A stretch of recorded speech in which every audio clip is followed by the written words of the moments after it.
help students who, with their English and Japanese, I mean English and Japanese speakers, but predominantly I help students who would like to acquire Japanese. So that's slightly different because I use modified input methods in my work. And so this presentation builds on my paper I presented last year, potential negative impact of the institutionalization of Japanese as a foreign language teaching. And so it's a very unusual situation where the institutionalization took place, I mean, over a very long period of time, because it has this sort of period of modernization. So that formed the basis of Japanese, the version of Japanese that's taught. So they created a language that's not quite Japanese, and that's what happened during the 19th century. So that's something that I will kind of look at very carefully, but they created this language that not mirrored, but they tried to make Japanese function a little more like a European language, mostly English.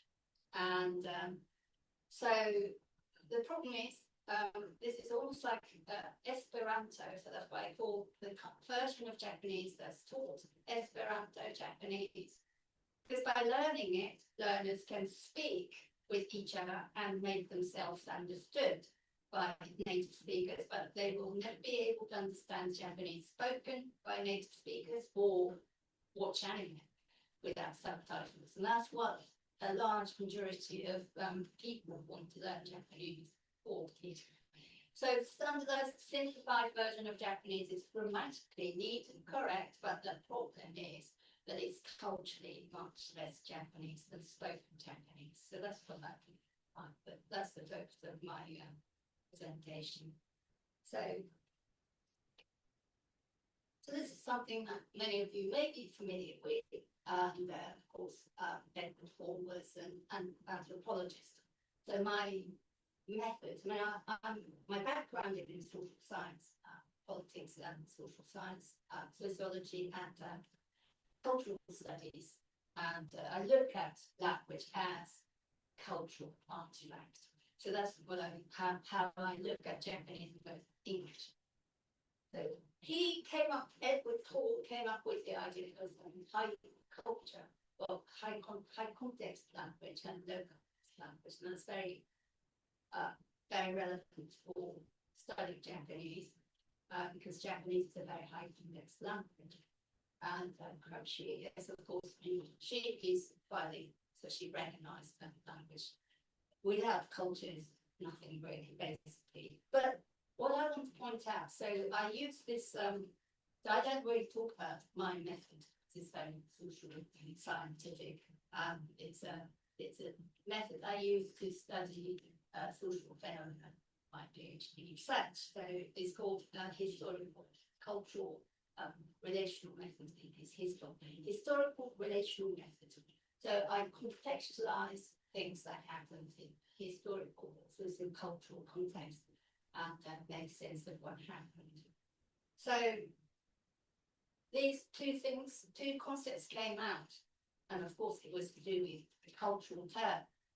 So it refers to a major shift in the humanities and social sciences, starting around the 1970s. So it was about recognition that Western frameworks are not the only valid ones, but every culture produces its own systems of meaning.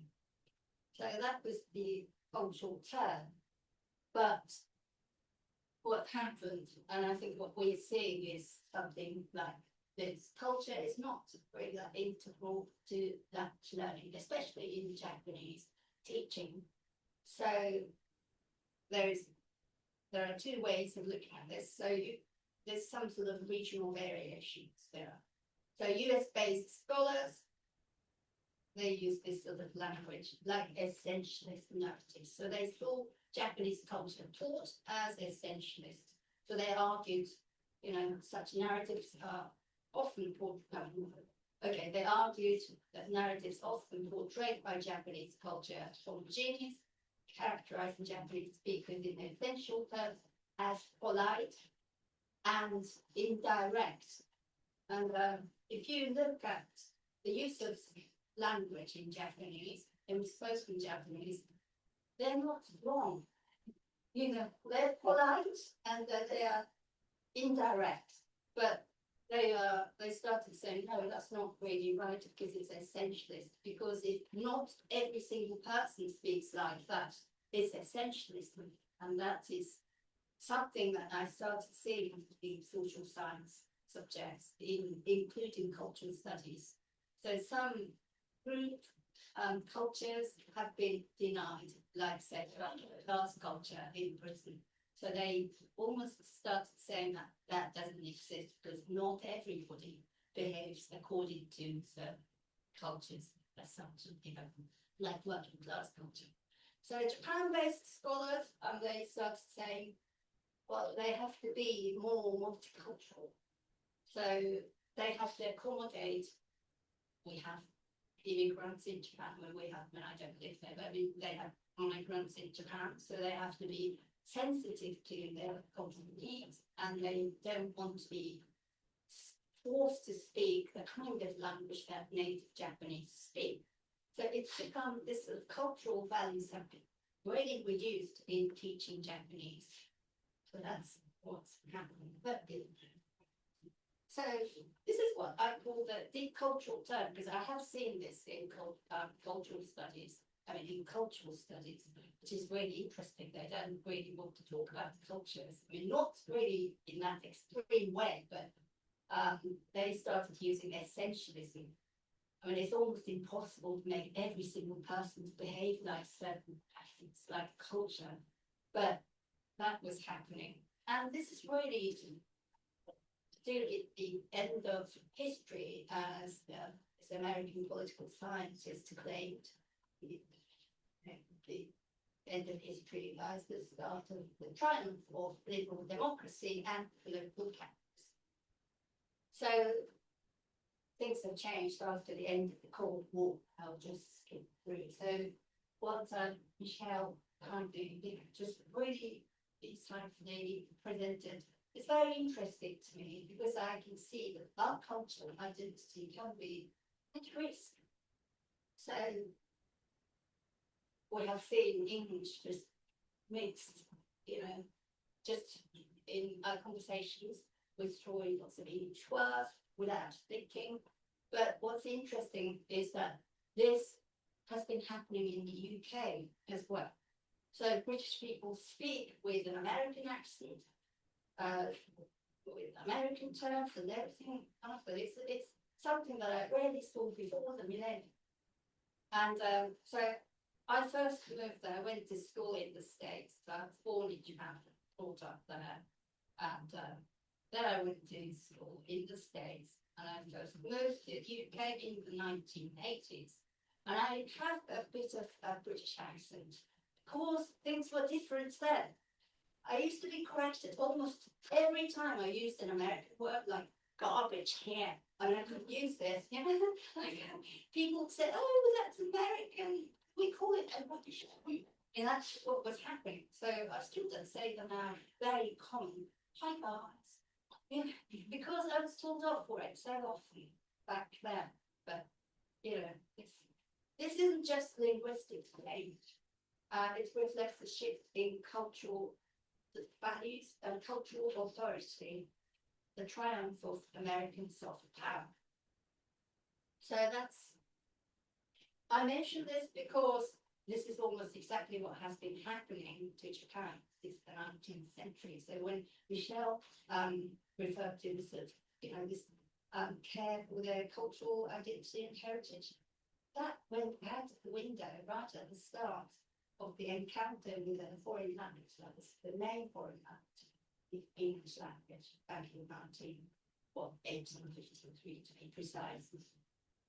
So modernization of Japan happened. I mean, this was really just straightforward westernization. I just want to see it because I'm just halfway through, halfway through. So the language changed. It involved just significant grammatical borrowing, largely from English. I mean, given that Japanese is so different, but I'll show you a little table, so I'll show you how different it is, and it's going to be a mini lesson of Japanese so that you know how different it is, very different from English. So many times they invented or translated directly from English, so they read lots of novels and everything and found some interesting terms. Oh, we have to translate this and add this to Japanese. That's how they created the Frankenstein Japanese. I should say that that's written Japanese. So copula is important because we don't really complete sentences when we speak, but we need to have them because it's in many European languages. And so grammar changed as well. They have indigenous traditions, I mean, rich, I would say. So it was studying the language as it was, but that had to change as well as the language, or more written language changed. So this is just to show how difficult it is to have some foreign bits to the language. So part of speech, it doesn't really work. I mean, Japanese, for example, adjectives in Japanese don't work like English. I mean, there are two types, main types. One of them, conjugate. I mean, adjectives conjugating is not very common. Yes. So the sentence, the idea of complete thought was alien to Japanese, and we don't complete sentences. You don't find verbs at the end, and it's an SVO language, people think, but it's not so, not SVO, SOV, I'm sorry. So the verb has to come at the end. So if speakers of European languages learn Japanese, so they could be listening to Japanese people speaking, trying to find the verb one pattern it means, and you'll be just wrong because you just don't know where it is because it doesn't exist. So the agency, yes, we don't like to be in the center of action, but I'll show you a nice picture so you will know what it's all about. Popular, as I said, well, it was inserted to align Japanese with Western logic of being. And subject pronouns, we just drop them by, well, no, tomorrow we just do. We don't use subject pronouns that often, and we even imported he and she.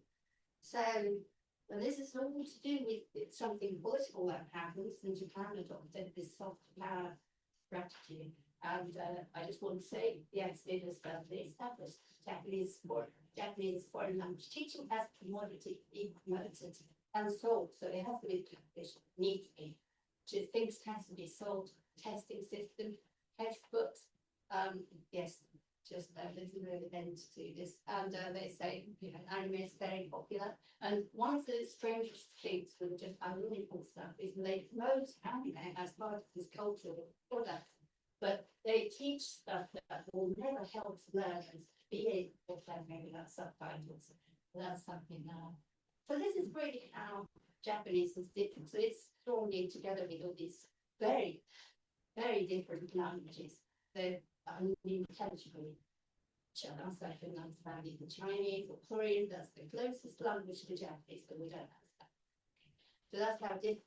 Then what's interesting is that it's super hard languages, super hard because they're culturally different from English. But this is really from the point of view of, you know, American service people, say for people with foreign service like diplomats. So the number of hours, I think this is really ideal if they learn these languages, but they're diplomats, so they're sort of maybe capable or they're experienced learners. But whatever happens, so in Japanese, Chinese and Korean are very difficult to learn. So I'll show you this is should unmute. So this is typical. I just have to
traditional subjects aren't that important in Japanese. So this is, in Japanese, we don't say you don't hear. So, math in Japan, you'll say current location because it doesn't matter where you are.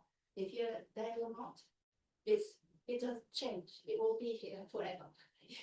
Well, that's how it is. So that's how we see. And on Facebook, we don't really want to share our preferences. We don't want to disagree with many people if they don't agree with our ideas. So we just say that's good, because that's good is we can distance ourselves. So that's Japanese. So I just want to show you just a quick video. I hope this works.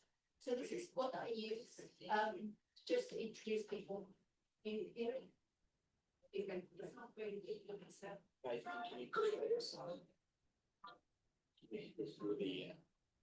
can you go up? Yeah. You won't understand if you go. Okay, so this is, she ordered some, it doesn't obviously, once is enough, so I'll just show you the transcript. So this is what she said. Totally unintelligible, it's fine, I said, you order espresso tea, that's fine. So the background to this video is that it was before the time of Starbucks. So she didn't know what was on the list, even if it was kind of clearly indicated, so she said anything. So that's the background, and she was sweating and everything, if you could see it in the picture. And I use the color coding thing. So if you go back to the previous video of a slide, you can see that the purple bit is not there. It's not there, and we have very few things to say. And if you look at Japanese scripts or films and anime, you see very few words, because we don't say things, which is not like a Sweden say. We say fewer things than say English speakers, so that's probably more objective. But I have actually transcribed over 100 videos, short videos, so I have used almost like sort of not AI looking at things, but I checked everything, and I could see the length of lines, and that's quite enough to show how brief we are. Then we have interjection. So it's like R, that's in pink, and yellow, that's noun, and then particle. So you could say, I talked about how we don't complete sentences, but you could say, make this down. That should be complete, but we don't really do it because that's enough. And what I wanted to show you was this. This last one, there is one letter. And that changes everything, because we have a variety of different ways, but it's just one there means that will do.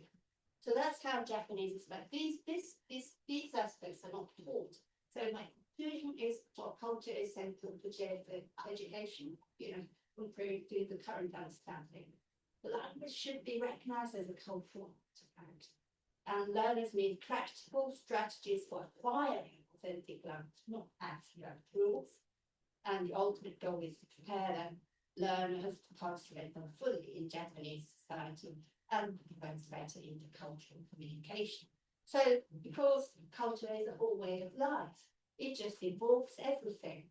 And just let me just give myself a little self-promotion. So I'm writing about this and about Japanese culture, so that's why it's an alternative to conventional. So I can share the information if you would like. I have lots of flyers to give away, so we can discuss this if you're interested. So thank you very much for listening. Okay, thank you, Nobumi.